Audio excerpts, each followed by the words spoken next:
Welcome to the Daily Decrypt, where currency competition will set you free. I am Amanda B. Johnson, your host, and today's episode is brought to you by Privacy Shell. If you've been in the crypto sphere for very long, you've likely heard about OpenBazaar, the peer-to-peer protocol intended for use as marketplaces. I've spoken today with OpenBazaar's project lead, Brian Hoffman, about its move recently from testnet to mainnet and all that entails. So you are Brian Hoffman, project lead, and I want to say lead developer because that's a term I've heard more often, but I'm betting project lead is different. So tell us what you do at OpenBazaar. Okay, yeah, my role started out as the primary developer on the project, so it's kind of morphed into more of a maintainer role as more people got involved. But I basically manage the whole project, make sure that we understand what direction we're going in, and kind of developer wrangling is the general responsibility that I have. Developer wrangling. All right. And OpenBazaar went mainnet, what, like 3 days ago or something? Is that correct? Monday, yeah. Okay. Yep. So to start off, I want to get a firm grasp of the network architecture. Basically, like, so let's say I want to start an OpenBazaar store that I want to sell cookies. And am I going to host my store, or is my store hosted by everybody who is running OpenBazaar at any given time? How does that work? Yes and yes. So it's kind of a mix. So we have a peer-to-peer network. So everybody runs the app and all the apps talk to each other directly. But only some of the data is actually shared across the nodes. So for instance, if I send a chat message to somebody, that encrypted message will get stored within the network somewhere. It could be on any of the nodes based on some technical stuff. And then when you would log back on, you could retrieve those chat messages. But other data, such as store listings, which include large images and lots of data about the product or service you're selling, those we have decided to not store within the network because as the network is young and small and only full of so many users, we don't want to burden everybody else with potentially spam or something like that. So we are looking at other alternatives that in the future, we won't require people to actually have to run their stores from their home computer 24 hours a day. There will probably be other nodes that are kind of like storage nodes or something like that. But that's probably a little ways out. And so right now, yes, you will have to run it yourself. Mm-hmm. And what kind of, I guess, okay, all right. Are you aware of how many people are running a node right now? And I guess when I say running a node, that sounds like, whoa, like downloading a blockchain. But I mean, One can be considered a node by simply having the OpenBazaar client open on one's computer, correct? Yeah, exactly. So when we use the term node pretty loosely, it's not as intense as a Bitcoin full node per se. Right. It's more of just a peer on the network. So peer is probably a better term, but everybody is a peer. They run a node, so to speak, on the network that connect to each other. Yeah. Do you know about how many people are using OpenBazaar like right now, like at any given moment? Is that something that can be seen? The metrics for the network are pretty challenging to really nail down exactly, since it's not a centralized service, but I can give you a few numbers that might give you a better idea. So since Monday, we've gotten about close to 37,000 downloads of the software, and we run one of the recommended nodes to connect to when you start the software. So by default, most users will add that person as a like to follow them. That node right now has somewhere between 7,000 and 8,000 followers, I believe. So those would be people that actually got up on the network and were running. And I think, according to some other statistics that are captured, we see several hundred storefronts live at any given time right now. Okay. And now I was considering making a storefront myself to sell, like, hey, like daily Decrypt sponsorship packages, which we already sell on our website. And then I had to pause because I read a piece the other day in which you actually were interviewed. I forget where it was published. I will post the link below after I've found it again. In which you said that privacy measures were specifically not added to the OpenBazaar protocol. And so if I were to host a daily decrypt store, would anybody be able to, say, find out my IP address? Yeah, so one of the natures of the peer-to-peer network is that your node's IP address is exposed at the moment. So it's not any different than what Skype has been like for, over a decade. I think they just recently started hiding IP addresses, but, essentially when I say the privacy wasn't prioritized, what I mean was that we've gotten a lot of requests for having Tor anonymizer support, and that would allow people to run stores completely obfuscated from any other place.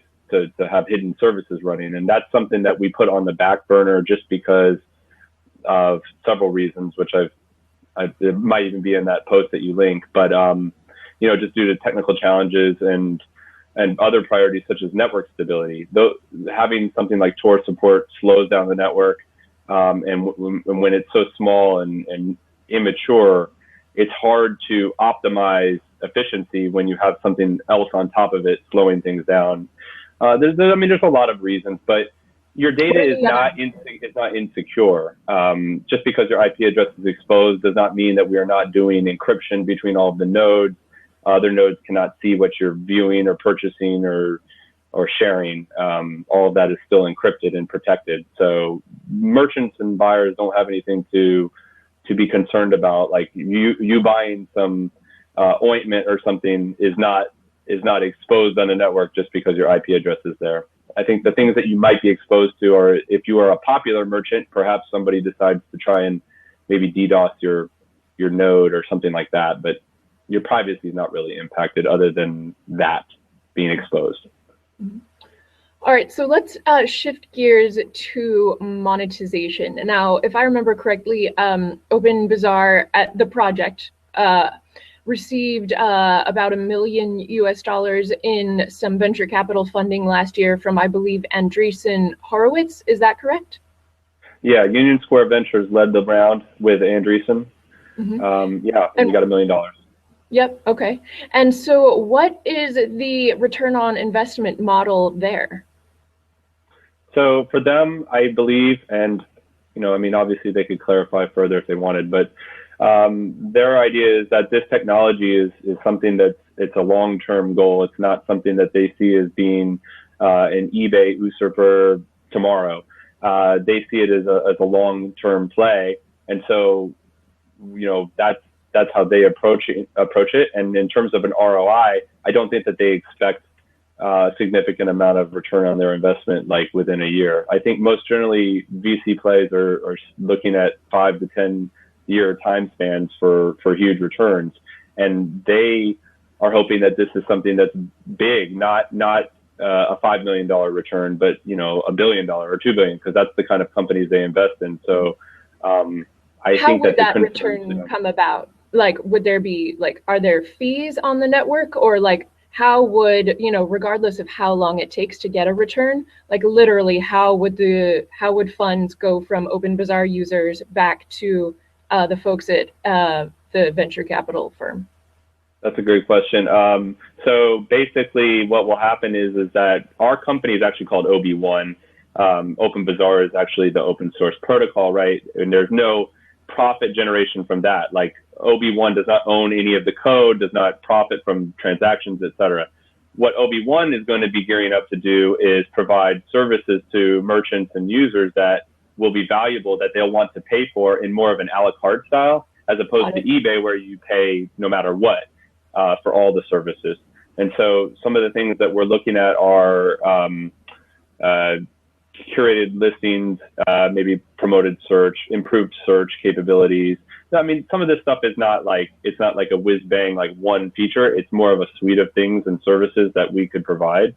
And, obviously our other responsibilities are to foster the network. So There's a lot going on. We'll probably have a lot more to announce in the next few months as we get through the launch. So hopefully we'll have plenty of ROI for them to enjoy. Mm-hmm. And now, what would you, so say I am a person who sells my things on eBay or Etsy or Amazon or whatever. Why would I want to use OpenBazaar to sell my things?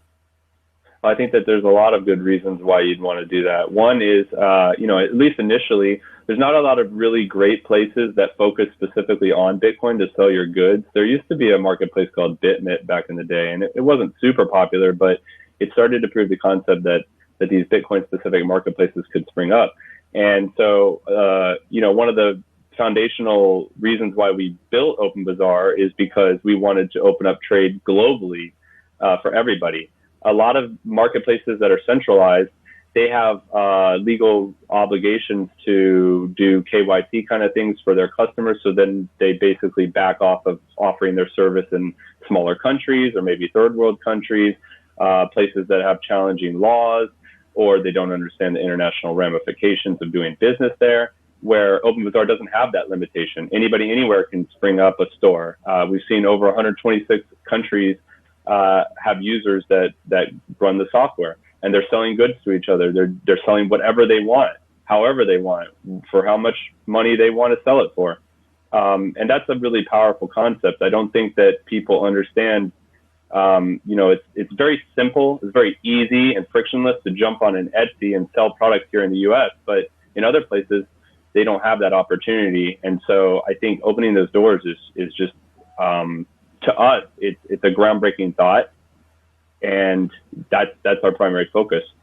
Whether it meets all of the requirements for something that you're expecting. I mean, we have a lot of users that are either unhappy or happy based on things that we've done, but we have a vision of opening up that trade. And the fact that it costs nothing other than the Bitcoin transactions really helps too.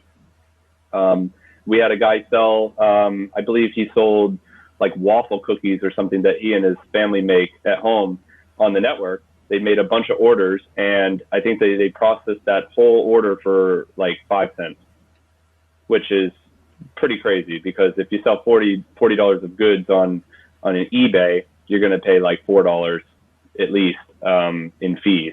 So that's a huge savings if you're doing a lot of trade. Yeah, potentially, aside from the hosting that would be required to continually keep your store up, that would have a cost to it, however.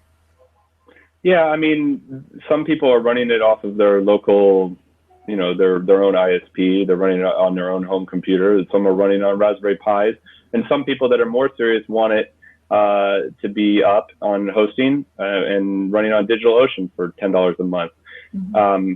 I think, like I said before, going forward, we're going to be working really hard to lessen the burden on running a store for users. We definitely recognize that kind of sucks in some respects, but we definitely will be improving that. And I think that what we see right now will look a lot different in the future as we evolve. Mm-hmm. So if there were to be like, say, a fork of OpenBazaar, and the only difference between the current version of OpenBazaar and this fork was that the fork protected IP addresses using, as you mentioned, perhaps Tor or however else it did that. Do you think that network would perform better or not better than current OpenBazaar? That's an interesting question, because I think there's a couple things you got to unpack there. One thing to note up front, though, is that if someone came and forked OpenBazaar, let's say, to add one feature, let's say anonymous access, it'd be very easy for us to pull that back into our code as well and gain that. And we do that a lot. People submit pull requests to our code, and we merge it, and we get new features. That's how open source works. So I don't think we're at a huge threat there, unless it's something we really don't want to do. Will it make the network, how will it affect the network to implement something like that? I think it could only make it grow. Having that kind of capability is on our roadmap, and so we think it's super important. Where I think it will affect growth may be in more of the darknet marketplace type of activity. We've already seen people trying, even on our existing network, to sell illegal goods and services. Whether they're real or not, I don't know. But, I definitely think that would improve it, because they have needs too. They have a marketplace that needs to be as efficient as possible. And if a new tool comes along that makes things more efficient for them, more secure, private, they're going to move to it. And that's out of our control. But I think that proves the value of having a decentralized network like OpenBazaar, is that there is nothing. It's up to the users to decide what is appropriate on the network, what happens, what goes on. It's not up to us as the developers or as OB1 to dictate to users what they should and shouldn't do. That's their responsibility. All right, so let's say I see that there's an OpenBazaar store that is selling like the best looking ecstasy or LSD that I've ever seen, and I decide that rather than paying them for it, I wonder if I could just perhaps go just steal it from them instead. How would I find out the IP address that their store is running? So I think, their IP address is exposed, but I think if you were going to run something where you had that kind of a concern, let's say I was dealing with anything valuable, a stockpile of gold, say, and I didn't want people to find me, you can run the service through a VPN. So if you have a trusted VPN service, you can hide your IP. We've run our services through different VPNs, even multiple VPNs. So it looks like you're in India or somewhere else. So I think some of the concerns about that are a little bit overblown. I would say even Tor is not flawless. We've seen that be proven. So when we talk in absolutes, I think it's dangerous, because security is always evolving. And as someone who's been in cybersecurity for over 10 years, I'm very intimately familiar with the challenges there, and it's not something that we ignore. We take it very seriously.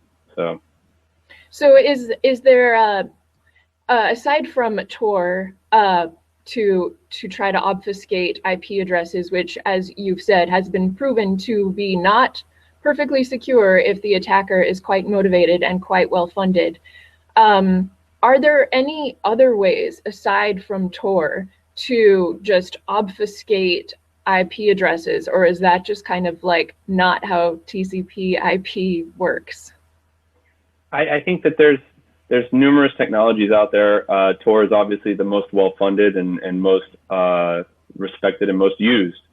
But there's other things like I2P, which is something we're looking at as well, which may be not as secure since it's not used as much. I'm personally not an I2P super expert or anything, but that's safe to assume that government attackers or anybody else are probably looking at that and looking for vulnerabilities as well.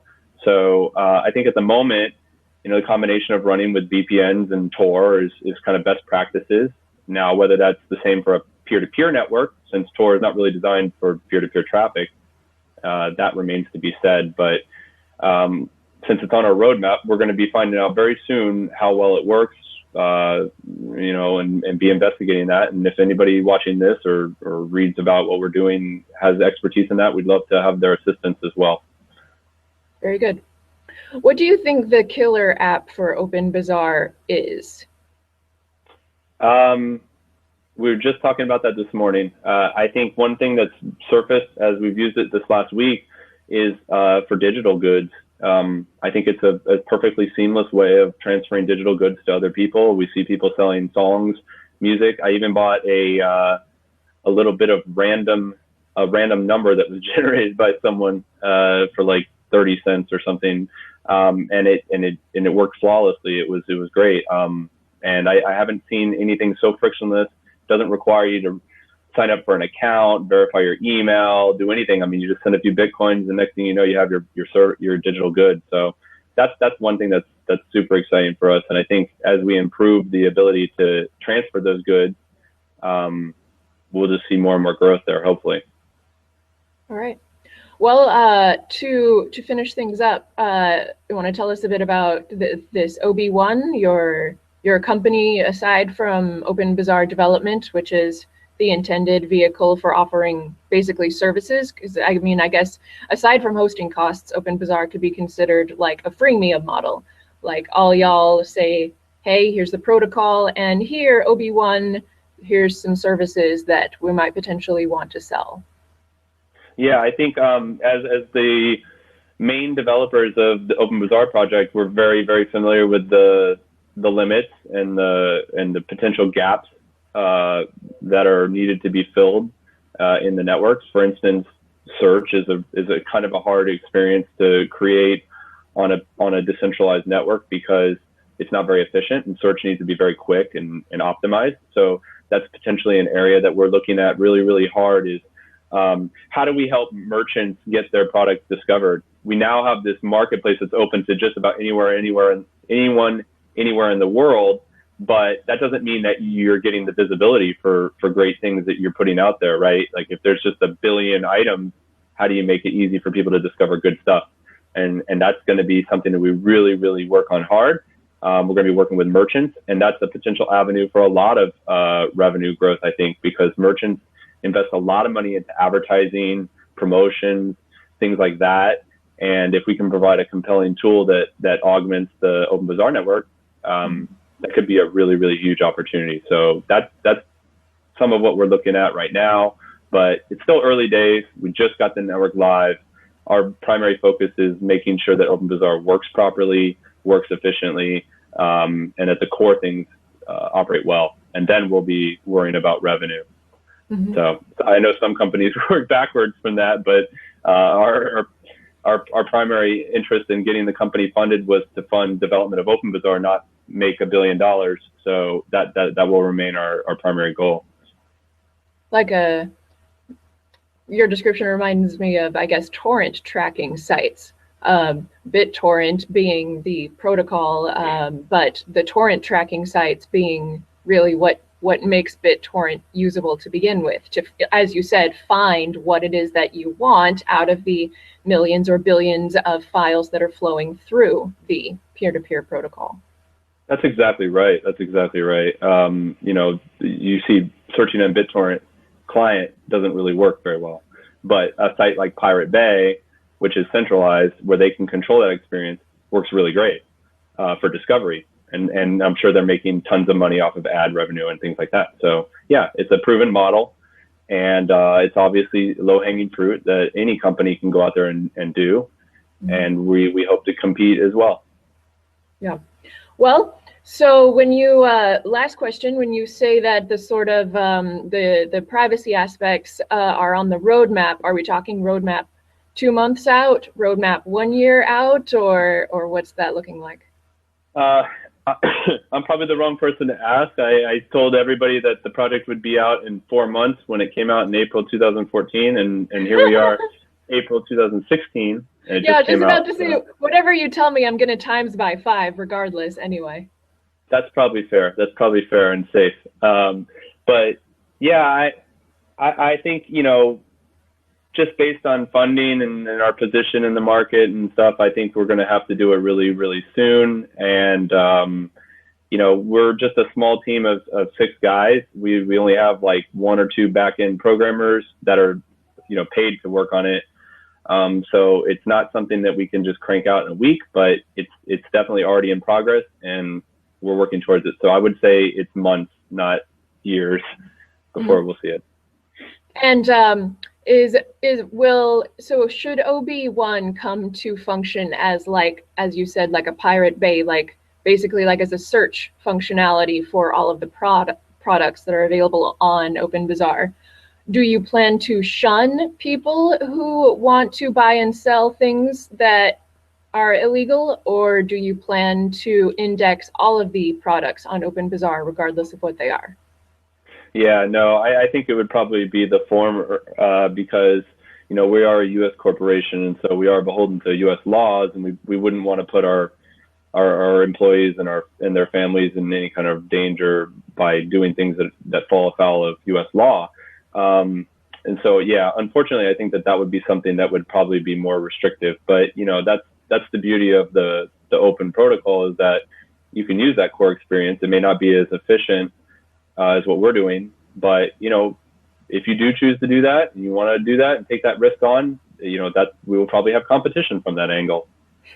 So, well, that's an excellent note to finish on, Brian. The Daily Decrypt, we always say that we're all about currency competition in particular, but competition in general, really. So thank you for your time, and best of luck.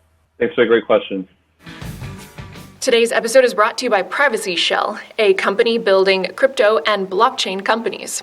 Privacy Shell today announced the feedback release of Top Secret, a secure P2P browser-based chat app available for lifetime use for 1 Bitcoin or is free for a limited time when you use the promo code DailyDecrypt in the checkout process at privacyshell.com. Well, kids, that's all I've got for you today. Why don't you tell me in the comment section whether or not you would ever host a store on OpenBazaar? Why or why not? Cheerio.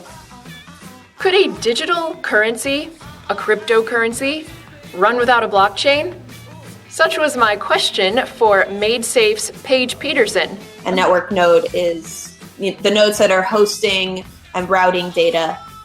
And then the client node is one that the client interacts with.